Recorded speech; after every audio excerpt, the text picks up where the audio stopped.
everyone's normal. There's so many differences. And the truth is, if we had everybody who was quote unquote normal, we'd never have innovation. We'd never have change. We'd never have anything in this world if people thought the same way. Welcome to Inspiration Rising. My name is David Trotter, and I'm a business growth consultant. I'm passionate about helping business owners, just like you, rise above your biggest barriers to reach your greatest goals, all without the paralyzing overwhelm, feeling all alone, or wondering what the heck to do next. I'm a former pastor and a serial entrepreneur who's passionate about personal growth because that's what's helped me cultivate peace in my life and empowered me to love my amazing wife, Laura, of 26 years, and our 2 almost grown kids. So if you're all about business, personal growth, and peace in your life, you're in the right place. I'm super glad that you're here. Hello, friends. Welcome back to Inspiration Rising. It is so great to have you with me today. Hey, right outside my office, you know what I hear? I hear a little tweet, tweet, chirp, chirp, tweet, tweet. Yeah, it's a bunch of birds. And we have a lot of birds that live in our neighborhood. By the way, this has nothing to do with our episode. I just want to share it with you. And I have always wanted a bird feeder. I know that sounds ridiculous. Like, that's a pretty low bar of always wanting something. But I'm just going to tell you, it's one of those things where you go, do you have to have a bird feeder? Do I actually need to have a bird feeder? No, I don't. But you know, like there's like $40 on Amazon and big giant bag of bird food for $10. All of a sudden, I have got something that makes me happy. Yes, I do. So what is that thing that you've been wanting? What is that thing that you've got? I've always kind of wanted blank. Maybe I've always wanted matching pot holders and kitchen towels. I just thought of that. I don't know why. Maybe you've always wanted a certain kind of pair of shoes. Maybe you've always wanted a bird feeder. I don't know. I'm just realizing life is too short to have these I've always wanted and never gotten it, especially if you know it's going to make your life kind of playful, fun, happy, adventurous, exciting. Yes. So I got a bird feeder. Yeah, I'm excited about my bird feeder. And I've actually been featuring some funny videos on my personal Instagram stories about my bird feeder. You can always follow me there if you'd like, Instagram.com/JDavidTrotter. The J stands for John. Yes, John is my first name, John David Trotter. Little known fact, my grandmother called me John David. Actually, the entire side of that family called me John David all the way growing up. And I just had a mini family reunion, and one person said John David one time, and I was like, okay, I'm going to let you pass on that. All right, so fun fact for you of the day, Dave Trotter has a bird feeder. Hey, today we've got an incredible conversation with Alex Gilbert. She's the founder of Cape-Able Consulting. And what I loved about Alex is that she is passionate about helping adults with learning disabilities navigate their day-to-day workload and ultimately reach their highest potential. Now, when I first saw a pitch from Alex to be on the show, I was like, oh yeah, somebody's got something unique to talk about. I am excited about this conversation because she's not only talking about like how to make it through life because you have a learning disability, but know how to use your learning disability and all the ways that your life, maybe you manage your life as a superpower. Yeah, so thus the name Cape-Able Consulting. So I think you're going to really like Alex. And I definitely enjoyed having a conversation with her. And it gave me more compassion for those around me. It gave me more compassion for myself. And it helped me kind of see the world through a different lens. And that's my hope through Inspiration Rising, our podcast, is that we're giving you, I guess I would say, exposure to ideas and people and concepts that would make your life a better place and ultimately the world a better place. Yeah, exactly. And if you enjoy this conversation, and if you enjoy the Inspiration Rising podcast, will you take a minute and just share it with a friend? Just tell somebody, hey, listen to Inspiration Rising, subscribe. Well, I guess Apple Podcast now calls it following. They've gotten rid of the word subscribe. What the heck? tell them about Inspiration Rising, because I would be honored to have your friends listening right alongside with us. All right, hey, let's jump into this conversation with Alex Gilbert. Alex, thank you so much for taking some time to hang with me today. I appreciate it. I'm so excited to be here. Thank you for having me. Yeah. Now, we are talking about a subject that I will tell you makes me a little nervous because I don't want to say the wrong thing. So I'm just going to tell you, I'll probably say the wrong thing. So, so I want you to feel free to kind of, graciously correct me if I say something that's awkward or weird, because I'll probably ask a weird question, because that's Totally fine. That's my style.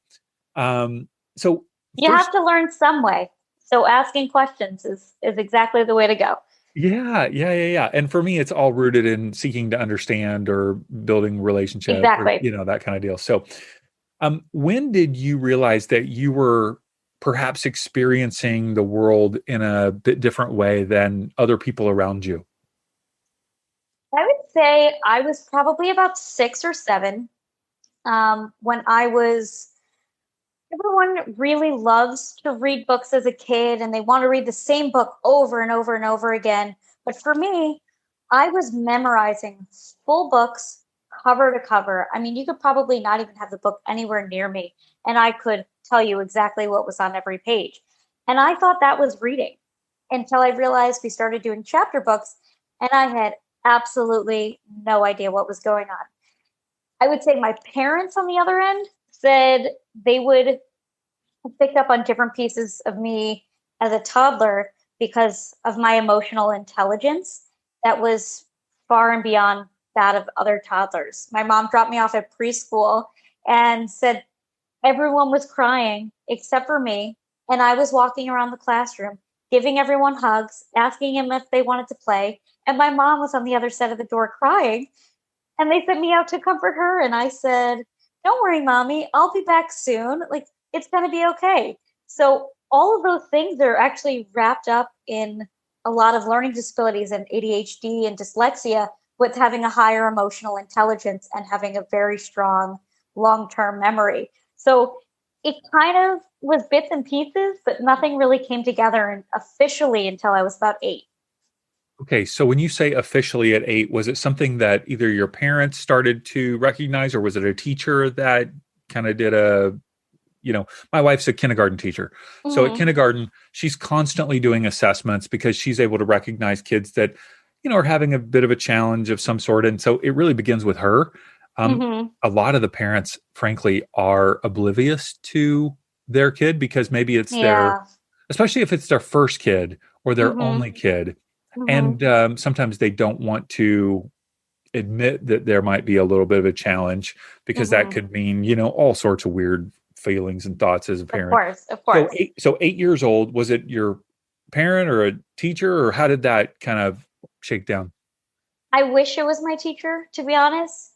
And I wish it was my school district, but it really wasn't. And that's where I'll say that I come from tremendous privilege, in the sense that I had 2 parents who were very involved and who not only could provide for me emotionally, but financially.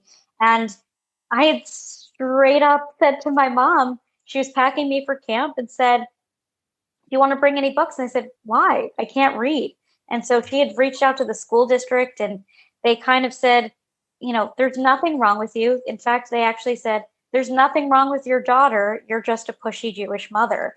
And it was really, really offensive, but it's really a problem across the board. It's how many kids go undiagnosed, especially kids, people of color are less diagnosed. Girls are usually less diagnosed. So my parents had not only paid for outside testing.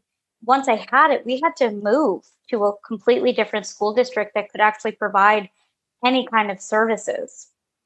Wow. So yeah, I think my teachers later on had recognized that, but when my parents had talked to my teachers about it, they said they had no idea. My guess is that if you're listening to this podcast, you feel inspired to do something great in this world. Maybe you feel a divine calling to use your wisdom, experiences, and heart to help other people. Am I right? Yeah, of course you do. Maybe you're already a coach or a healer, but you're having trouble getting your online business started. Or maybe you have an expertise to offer, but you're just not sure how to go about getting clients online. Here's the deal. It is time to stop procrastinating. And here's the reason why. Because our world needs what you have to offer.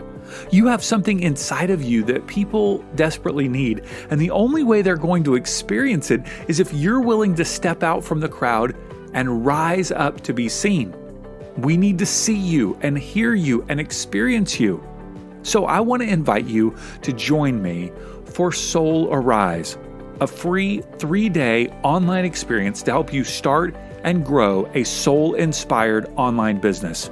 I'm going to go live inside of our private Facebook group on June 8th, 9th, and 10th at 8 a.m. Pacific time to teach for 30 minutes each day. Yes, there will be replays.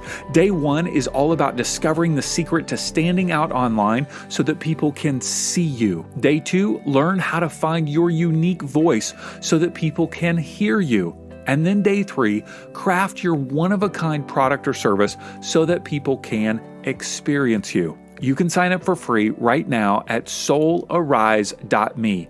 That's soul, S-O-U-L, arise, A-R-I-S-E.me. Join me right now by signing up at soularise.me. Yeah, and what were some of the services or resources you were provided along the way that really helped you? Oh, so many. I would say once we moved, I had something called Resource Room, which is basically a very small classroom of 3 to 5 students with one teacher specialized in special education, kind of like a tutor that would go over a lot of my schoolwork with me and help me figure out how to read and do all of that. I also had extra time on tests, separate testing locations. I didn't have to fill out any scantrons.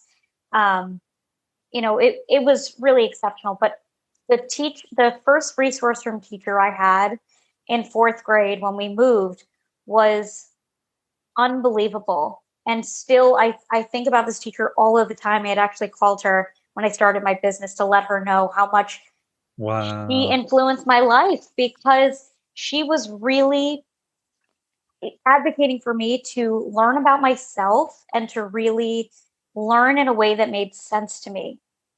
No longer was I going to memorize everything. And in fact, when I did, she said, "I'm really glad you memorized the definition. What does that mean?" And I would say, "I have no idea." She's like, "Well, then you didn't learn it. So explain it in your own words." And that's really how I do everything now these days. Every time I talk about something, I'll stop and say, "Does that make sense to you? Did you understand?" And that's invaluable. Mm-hmm. During that process, like, 8, 9 years old, 4th grade, you're going to the resource room. Did you feel like, wow, I'm different, like in a negative way? Or did it just feel like, no, I'm just getting some extra support? How did that play out for you? I'm sure it's different for everybody, but how did that play out for Yeah. you? It's definitely different for everybody. But I will say the part that's probably not different is that there's a lot of trauma related to that, because there was a lot of teachers I had, especially my 4th grade teacher, who was the instigator of my anxiety. He didn't understand why I couldn't understand. He would tower over me and yell at me all the time if I wasn't paying attention in class or not raising my hand, making jokes in front of everyone. So now every time I'm getting pulled out, it's being pointed out. And in 4th grade was when we had moved into this new school district. So I'm new, have a new teacher, have a new diagnosis. I don't know myself well enough. And that's actually so common with so many of the clients that I have, of having this trauma. And about 80% of people who have a learning disability or ADHD struggle with anxiety, depression, OCD, any type of mood disorder. And it's probably not started overnight. So I've come a long way from that. And I've realized how much I've grown from that space. And I no longer really see it as a negative. I see it as a superpower. I'm so good at so many things that weren't fostered at that young age in a very structural school setting, especially with that teacher, that I didn't know I had. And so now I don't really necessarily think of it as a negative. I think of I can problem solve better than most people. I can see big picture and little details all at the same time. And those aren't negatives. Those are exceptional. I know school, I laugh with my wife so often because school has changed so much over Mm. the Oh, years. absolutely. My wife, I think I should probably get this right. She's 49. Can I say Mhm. that? I don't know if I can say that. I've never said that on 200 plus podcasts, how old my wife is. I don't think she's not that aggro about that. I'm 48. And I was telling her the other day, because she deals with all of these things so much and trying to Mhm. get services for kids. And oftentimes, Mhm. if a child comes to her attention in kindergarten, it can take even a year to get services because of all the Longer. paperwork and documentation. And she's in a very privileged school district neighborhood. So, Mhm. anyway, I was laughing with her because I remember, I think it was in second or third grade, I was invited to go to this class called GT. And Mhm. all the other kids were like, oh, it's so fun. You get pulled out of class, you get to go to it. And it was for the kids that were gifted and talented, GT kids. Oh, And we would wow. literally like wave goodbye to all the other kids so that we could go play Oregon Trail on an Apple Right. IIe computer and do all these fun things. And I Yeah. thought, what kind of messages? I mean, yeah, I recognize you got to pull kids out, but like these are the kids that are gifted and talented. You're not, it's Oh just my God. Yeah. I feel like these generations now are even more hypersensitive and hyper aware of stuff like that. And I think my school also had like an accelerated program, and all of those kids graduated top 20 of my class and are very, very bright. Most of them who are still like my closest friends now. But yeah, to have that messaging, you're not good enough all of the time is really awful and so is hard. really settling into you're not good enough leads to you're not good enough at your job later on because those deep seated memories are there. And it's great for the kids who are pulled out and get to do the fun things. But what did you learn from being pulled out that the kids didn't learn in the classroom? What could have accelerated them, or who wasn't noticing them, who could have been? It's So hard. it's again, this generation is so much more hyper aware and hypersensitive of that, and you can't personalize every single child and every single curriculum.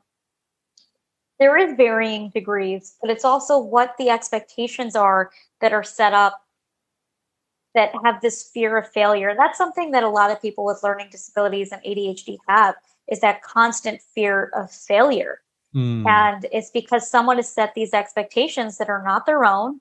And if they succeed, it's against all odds. And if not, so I often try and focus on what does success look like for me? What does success look like for my clients? And how can we achieve that and make it tangible and real? Mhm. So that's how I kind of make those shifts so that you don't have that all the time.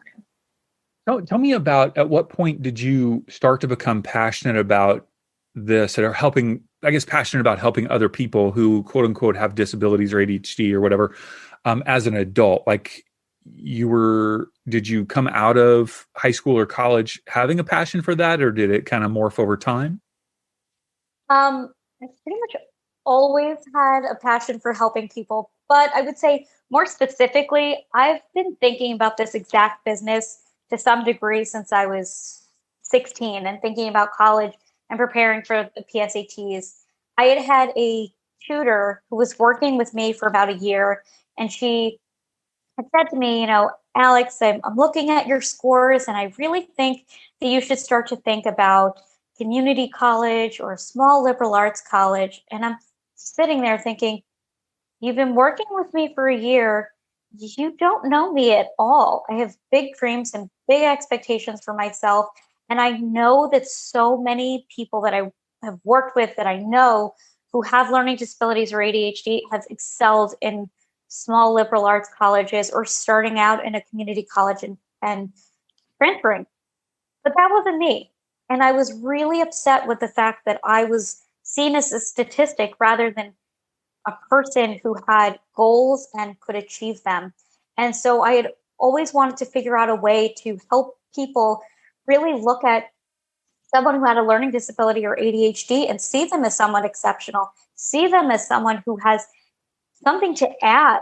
And the name has changed over the years, but the concept is really the same. And I hope that people feel that if they do have a learning disability or ADHD and were put into a box and told that this is the only way to succeed, that they can break out of it, that they can do something different if they wanted to.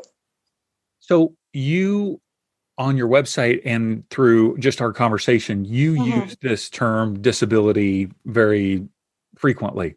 And yet it seems like that a high level of sensitivity in our culture to all those words and nuances and all of that stuff. And I get really nervous about all that. And I get a little bit like, oh boy, I don't want to say the wrong thing, but at the same time, how sensitive are we becoming?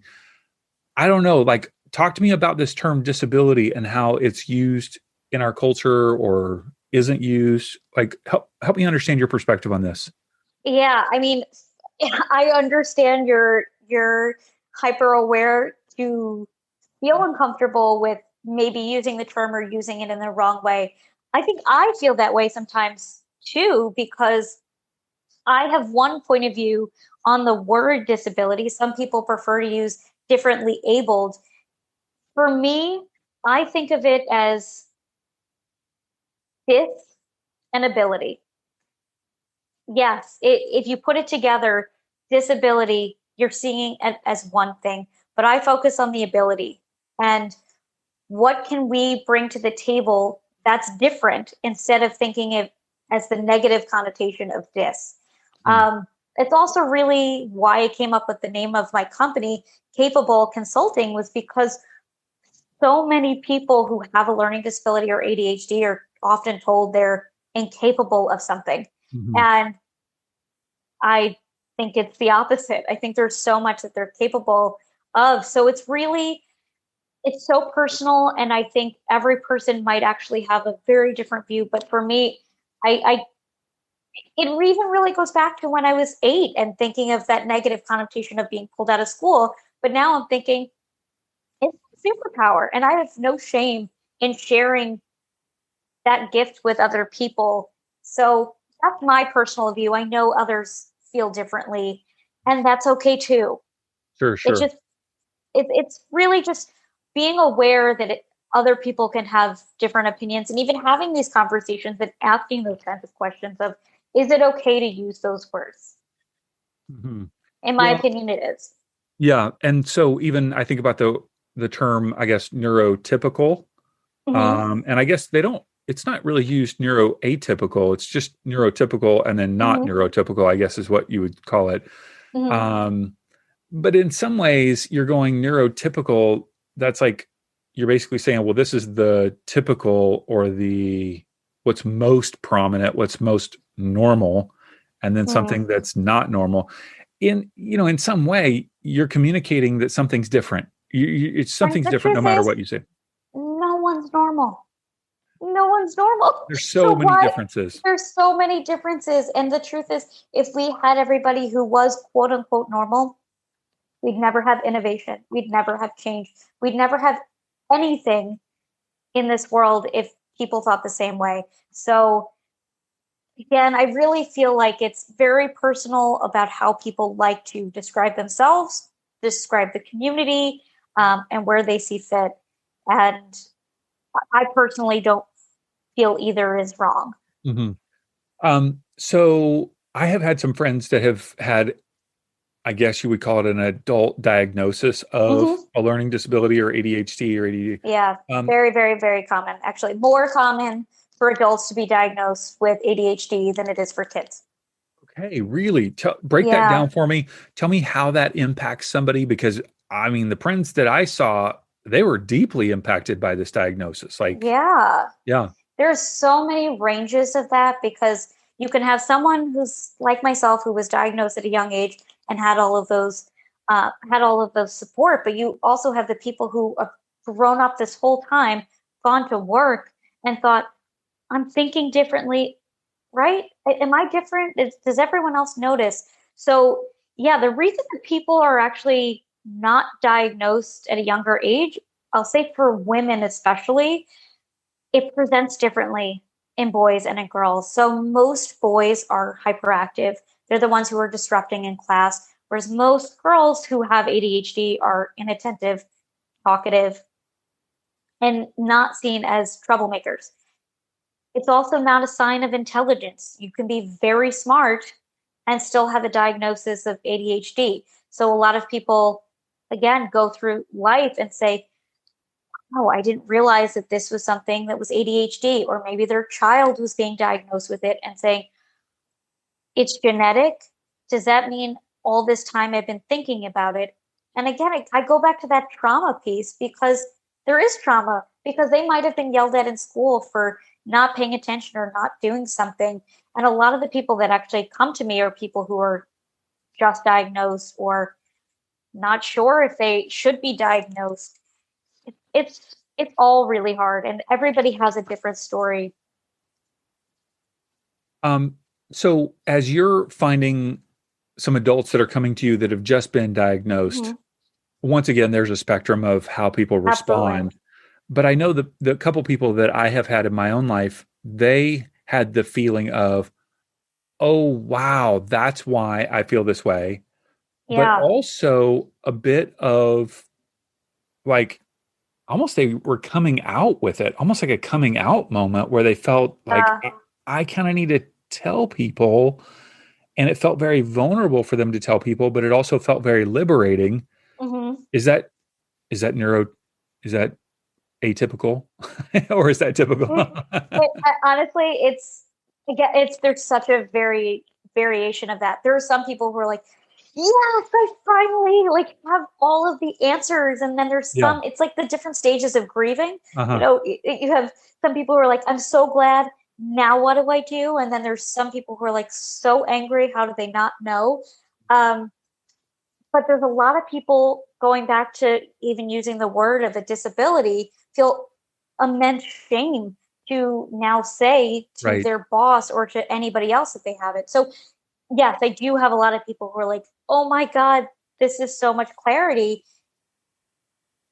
It really On a varies. But I would person. say the most important part about getting the diagnosis is taking the time to learn about yourself because you have to relearn everything in a way. You have to figure out how you think, how you learn, how you interpret things, and how you can make adjustments now that you have this information to help you succeed in a way that fits you. Mhm. Okay, so you started this business, a consulting practice called Mhm. Cape-Able Consulting.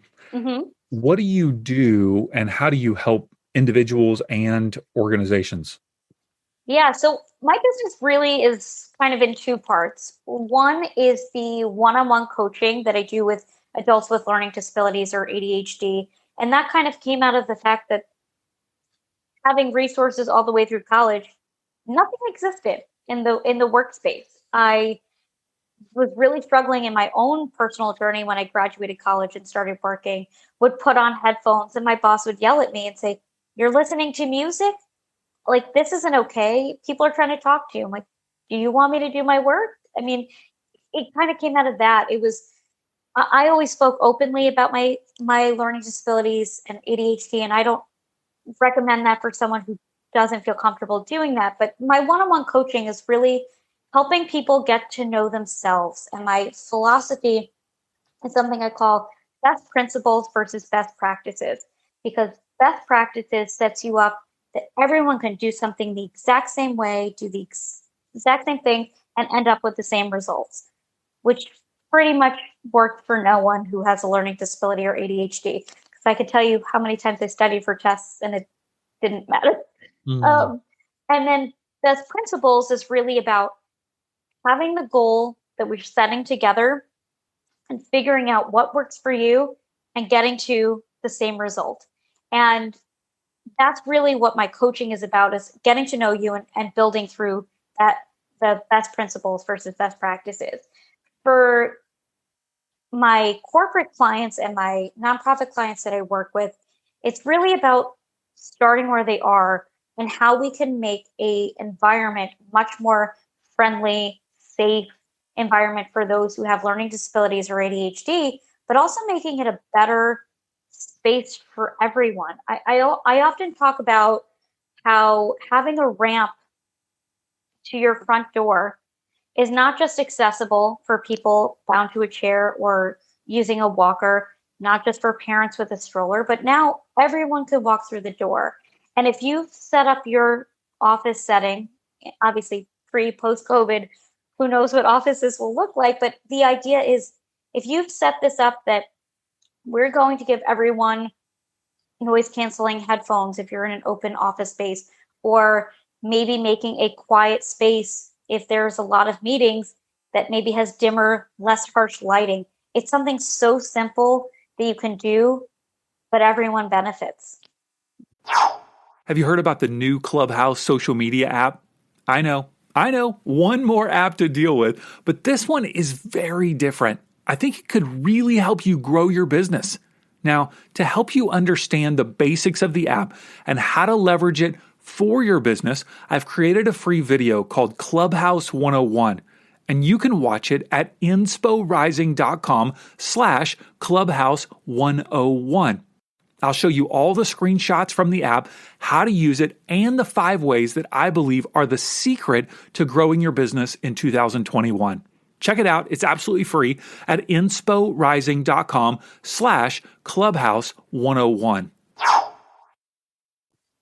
Okay, so you'll actually have an organization, nonprofit, for-profit, come to you and say, my guess is they probably have someone on their staff that has some sort of learning disability. How do we work with not only this individual, but other individuals that we will have hired or may even be working there that don't have a diagnosis? They don't have a diagnosis, or they're not coming up front and they're just trying to make everything more accommodating. It's usually also the people who are coming to me, the companies or organizations, are ones who have said, we're trying to get our employees to be more productive.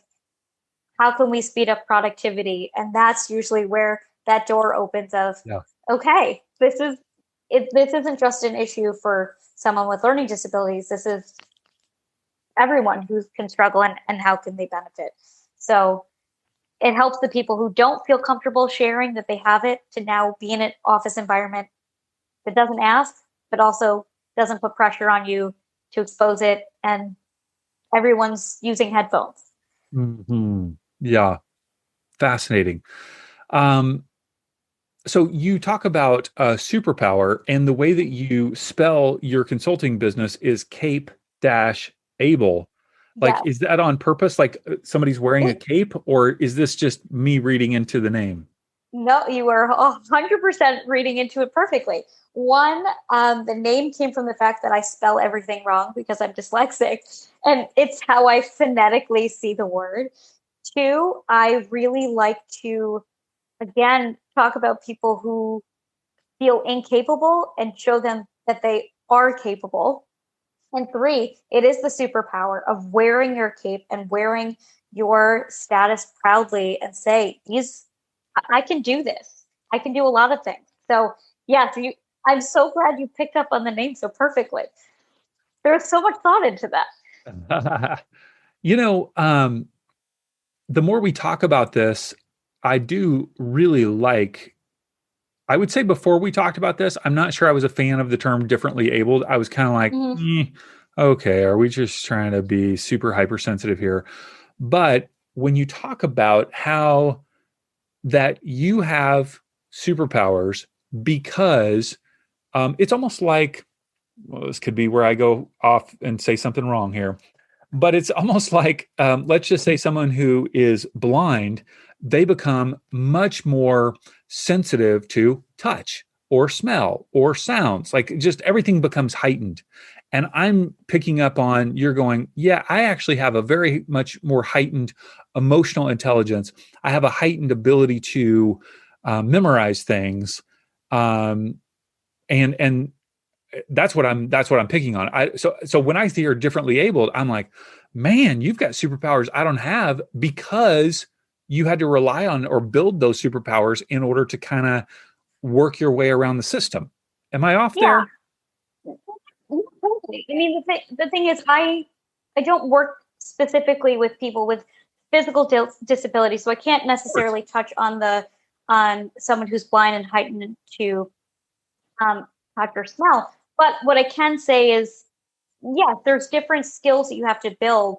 There's a reason that so many entrepreneurs have dyslexia and have ADHD. I mean, the list goes on and on, because imagine having to reinvent a way to learn for yourself over and over and over again. You become a marathon runner, but you're running on a different path, and that's okay. You still end up at the finish line, but you figured out a way to do it. So yes, I think part of it is how structurally I think is different, but I also think it's environmentally how I've had to maneuver so many scenarios, not just in school, but in the workplace, that other people are not necessarily facing or challenged by.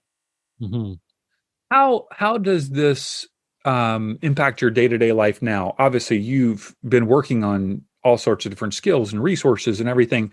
Is it just fluid now, or are there certain moments where you have to go, oh, I got to kind of think, I got to do this? It's like, more of an intentional effort of navigating a situation, or is it just fluid for you now, where you feel so comfortable in the way that you think and do things, you're able to just make it happen? How much time do you have? I mean, I struggle with things every day, and I think that's a lot of the reason that clients come to me, is because I can truly understand the struggles of what they're dealing with every day. I mean, I still am working with a business coach, and I had come up with an idea, and I was like, okay, I want to be done. I want to go get to that idea. I'm impulsive. I can be hyperactive, impulsive, and have hyper focus. But when I'm hyper focusing on something, it takes a tremendous amount of energy to do that. So if I just spend 2 or 3 hours doing 6 hours worth of work, I'm exhausted. I don't want to do anything else. That means my kitchen's a mess. There's different aspects that affect you every single day, which is why I really wanted to help adults, especially women who have so much pressure on themselves to work and be a parent and to keep everything organized and keep the house in check and pay your bills and all of those things. All of those things are hard because if you can't think about how to organize and how to do this, that's being an adult. So I struggle with things every day. And that's just one example of just pure exhaustion, just burning out quicker than others. I would also say that's also why I offer something called decluttering your mind sessions, which are free 30 minutes, where if you have so much on your plate that you just don't know where to start, we talk for 30 minutes, let's hash it out, and I'll help you figure out where to start, because that's something that a lot of people with ADHD struggle with: decision-making, figuring out where to start. And it's called like analysis paralysis. You just don't do anything and just like sit there and sulk in it, not always physically sulking in it, but just not knowing what to do. So Sure. It's hard. It's very hard. Well, I admire what you're doing. I love this whole idea behind your business. So Thank you. Obviously we will point people toward your website. It's capeableconsulting.com, no dashes, capeable.com, capeableconsulting.com. And we'll put all your links in the show notes, of course. So Alex, thanks so much for all you do, and thanks for sharing your wisdom and insights today. I love this. Thank you so much for having me. Hey, congrats on listening to another episode of Inspiration Rising. Why congrats? Because you're pouring education and inspiration into your mind and heart. And that's something we all need if we're going to grow our businesses and reach our goals in life. Now, if you enjoy Inspiration Rising, do us a favor, share it with a friend. Take a screenshot of your favorite episode and text it to them. Tell them to search for Inspiration Rising on their favorite podcast app and click subscribe. And if you haven't already, be sure to sign up for Inspo Text. That's our daily inspirational text messages. Just text me right now at 949-401-6090. That's 949-401-6090. Just say, hey, Dave, what's up? You'll get an automated reply with a link where you can add yourself as a contact. And of course, you can always unsubscribe. I want you to know today that you're inspired, empowered, and loved. Not because of the way you feel or what anyone else says about you, but because that's your true identity.